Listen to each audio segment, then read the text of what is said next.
प्यारे बच्चों, स्वागत है आपका इस क्लास में। ठीक, ये क्लास आपका त्रिकोणमिति का तीसरा क्लास है, जिसमें हम जो है पहले बहुत ही बेसिक वाले सवाल करेंगे, बाद में एनसीईआरटी के जो अच्छे क्वेश्चन हैं उस पर आएंगे ना। ध्यान से इसको समझिएगा। ये जो सवाल हैं ये आपको बेस को मजबूत करेंगे यहाँ पे कि किस प्रकार के यहाँ पे सवाल पूछे जा सकते हैं, या एनसीईआरटी के बुकों के अलावा भी किस तरह से यहाँ पे सवाल पूछे जाएंगे। हालांकि हमारा पूरा ध्यान यूपी बोर्ड और एनसीईआरटी वाली बुक पे रहेगा। ठीक, इसके बाद देखते हैं, ध्यान से सुनिए। यहाँ पे किसी जो भी सवाल पूछे जाते हैं, सवाल के टाइप समझ लीजिए। या तो सामान्य तौर पे जो सवाल पूछा जाता है, आपसे पूछेगा कि कोई स्तंभ है, कोई स्तंभ वगैरह है, उसकी लंबाई आप बताइए, मतलब कि स्तंभ की लंबाई दे देगा। आपसे पूछेगा कि कोई व्यक्ति जो है 60 अंश के कोण पे देख रहा है, तो बताइए उस स्तंभ से व्यक्ति के बीच की दूरी कितनी है। एक टाइप का ये हो गया। दूसरा टाइप, उस स्तंभ से व्यक्ति की दूरी दे देगा, उन्नयन कोण दे देगा। आपसे पूछेगा स्तंभ की लंबाई ज्ञात कीजिए। फिर तीसरी चीज, या तो आपका दे देगा ऊंचाई दे देगा और व्यक्ति से उस चीज की दूरी देगा। अब आपसे पूछेगा उन्नयन कोण और अवनमन कोण क्या है। उसी पे ये सवाल आधारित है, इसको ध्यान से सुनिए। देखिए, किसी समय एक स्तंभ की छाया की लंबाई उसकी ऊंचाई के √3 गुनी है। सूर्य का उन्नयन कोण ज्ञात कीजिए। ध्यान से सुनिए। देखिए, यहाँ पे ध्यान से देखिएगा कि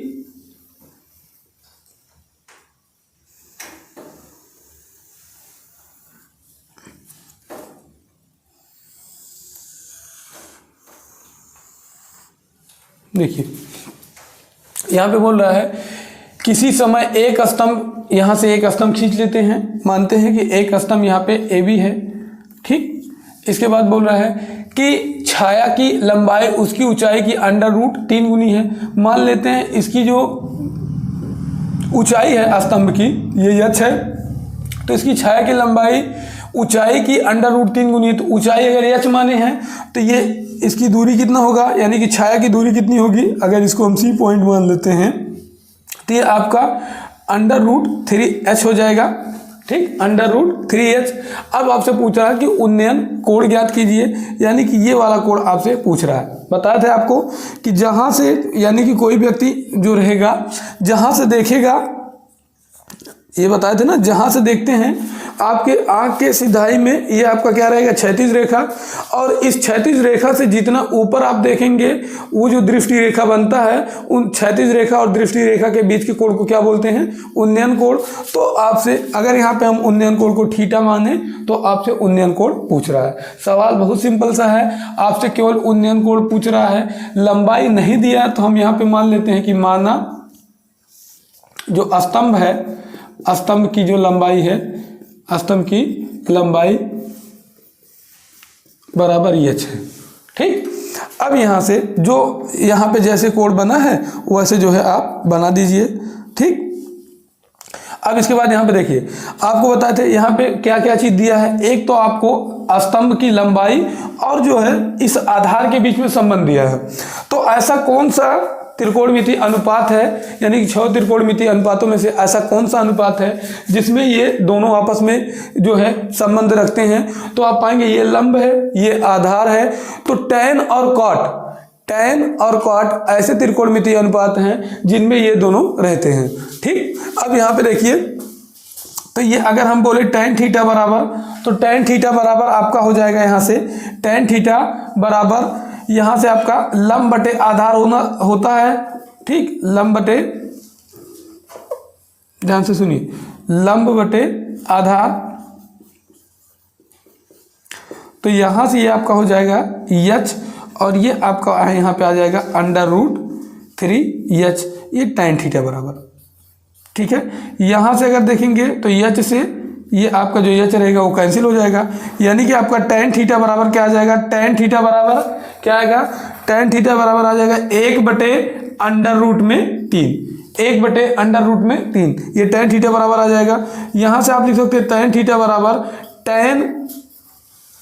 tan थीटा बराबर, अगर हम tan में मान देखें इसका, यानी कि 1/√3, ये tan में किसका मान होता है, 1/√3 ये tan में किसका मान होता है, तो ये जो tan में किसका मान होगा 1/√3 30 का। तो यहाँ पे यानी कि अगर कहीं मुझे tan 30 लिखना होता, अगर tan 30 यहाँ पे मुझे लिखा होता तो हम इसका मान 1/√3 रख सकते हैं। तो जहाँ 1/√3 है वहाँ हम tan 30 भी रख सकते हैं। तो जहाँ 1/√3 है वहाँ क्या रख देंगे tan 30। यहाँ से अगर हम देखें तो थीटा बराबर कितना आ जाएगा 30 अंश, क्योंकि दोनों पक्ष बराबर हैं, दोनों पक्ष भी बराबर हैं और जो है थीटा बराबर 30 अंश है। ठीक, दोनों पक्ष भी बराबर हैं और थीटा बराबर क्या है 30 अंश है।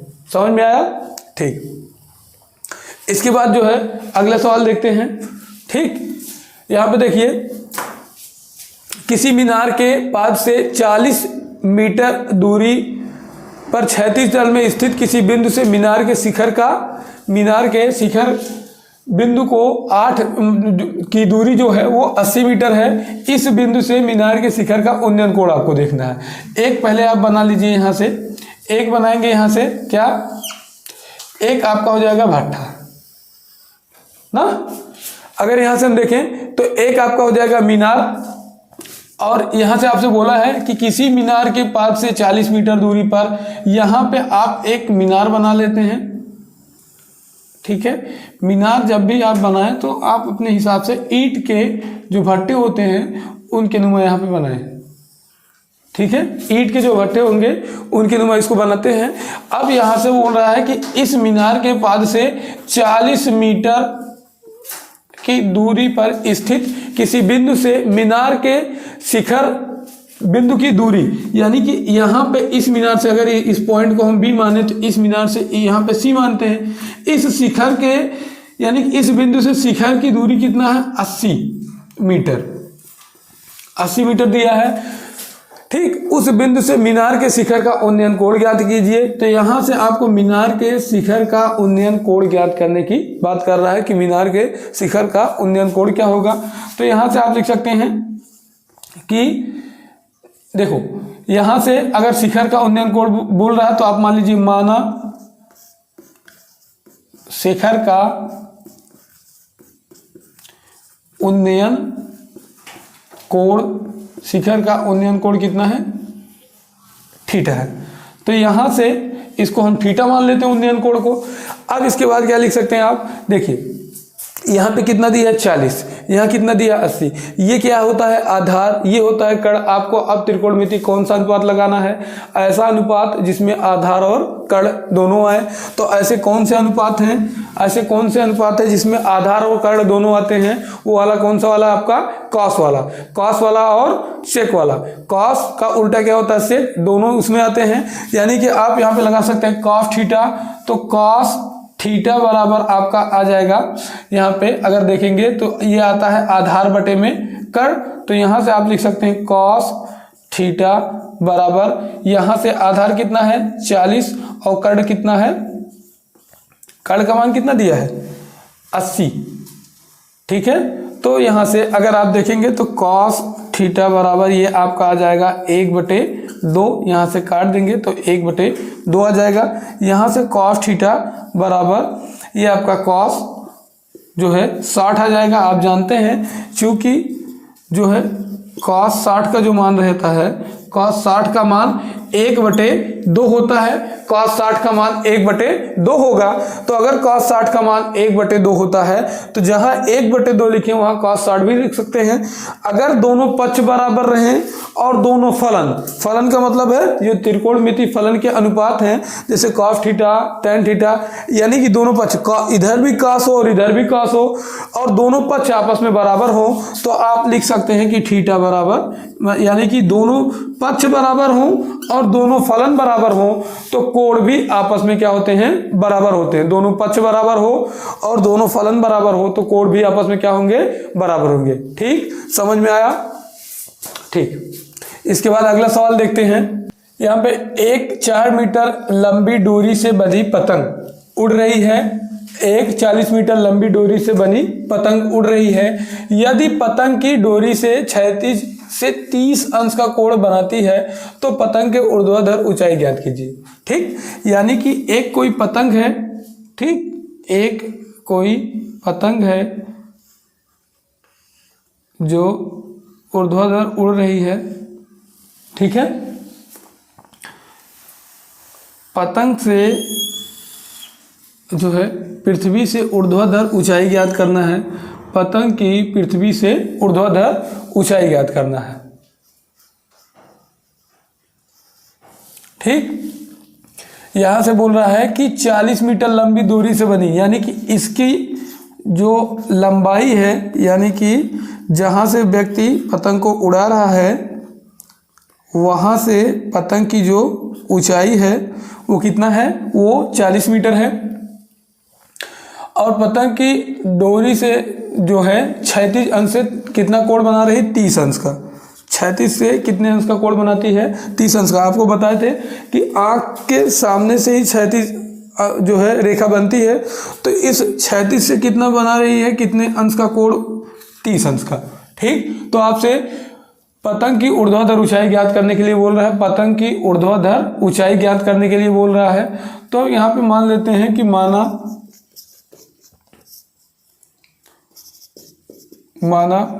ऊंचाई क्या है, h है। माना जो ऊंचाई वो पूछ रहा है वो क्या है, वो ऊंचाई क्या है, h है, ठीक। माना ऊंचाई क्या है, h है। इसके बाद जो है यहाँ पे इस ऊंचाई को हम ऊर्ध्वाधर ऊंचाई को h मान लेते हैं। जब इस ऊंचाई को h मानेंगे, और आपको बताए हैं कि इसके लिए आपको क्या करना है, ऐसे जो मान आपको दिए रहते हैं, यानी जो कोण का मान दिया रहेगा, जैसे यहाँ पे एक कोण दिया है, एक भुजा दिया है, जिस भुजा के बारे में पूछेगा, जो भुजा दिया रहेगा और जिस भुजा के बारे में पूछेगा, उन दोनों में ही अनुपात आपको रखना है। अगर संभव है तो उन दोनों में ही अनुपात रखिए। तो ऐसे त्रिकोणमितीय अनुपात को आपको चुनना होता है, ऐसे त्रिकोणमितीय अनुपात को चुनना रहता है जो इन दोनों में, मतलब ऐसा त्रिकोणमितीय अनुपात हो जो अगर आप उस त्रिकोणमितीय अनुपात को यहाँ लगाएं तो दोनों के दोनों भुजाएं आ जाए, एक कर्ण वाला और एक लंब वाला। तो यहाँ से आप जानते हैं कि साइन थीटा बराबर कितना होता है, साइन थीटा बराबर आपका होता है लंब बटे कर्ण। तो यहाँ पे लंब क्या माने हैं, h, और कर्ण का मान कितना दिया है, 40, ठीक।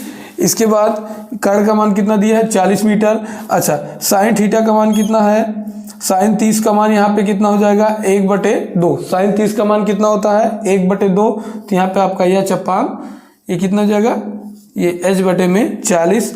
इधर जो है अगर 40 को इस बगल लेके आएंगे, ठीक, तो बराबर के इस बगल आएगा, तो इधर बटे में है ये, ठीक, यानी कि इधर भाग में है तो इस बगल आएगा तो गुणे में होगा, यानी कि 1 गुणे में 40 बटे में 2 रहेगा, और इधर आपका आ जाएगा h। 2 से यहाँ पे कैंसिल करेंगे 40 को तो आ जाएगा 20, यानी कि h का जो मान है वो कितना है, 20। यानी कि ये पतंग जो है धरती से या क्षैतिज से कितनी ऊंचाई पे उड़ रही है, 20 मीटर, यानी कि 20 मीटर की ऊंचाई पे उड़ रही है, ठीक है। इसके बाद अगला सवाल देखते हैं, एक मीनार की चोटी का उन्नयन कोण उस मीनार के आधार के क्षैतिज तल पर, देखो एक मीनार, कोई एक मीनार है, यहां से एक मीनार बना लेते हैं, ठीक ठीक।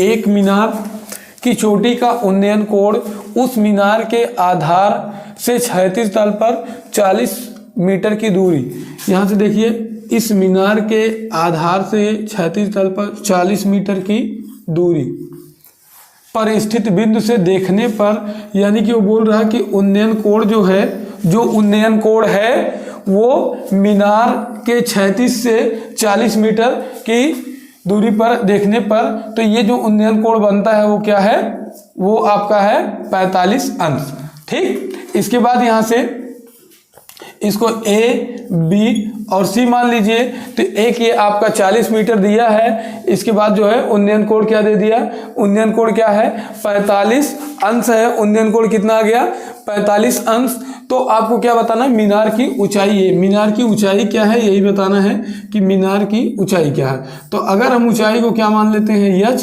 तो यहाँ पे आपको फिर अगर h आपको पता हो जाएगा तो आपको आधार वाली भुजा पता है, लंब वाली भुजा ज्ञात करना है, तो यहाँ कौन सा लगा सकते हैं, tan थीटा। तो tan 45 बराबर क्या हो जाएगा आपका tan 45 बराबर, क्योंकि tan थीटा बराबर लंब बटे आधार होता है, तो लंब बटे आधार होगा। तो यहाँ से tan 45 का मान कितना होगा, tan 45 का मान आपका होता है 1। तो यहाँ से आपका ये लंब का मान h दिया है, और जो है यहाँ पे h माने है लंब का मान, तो और आधार का मान कितना है 40 दिया है।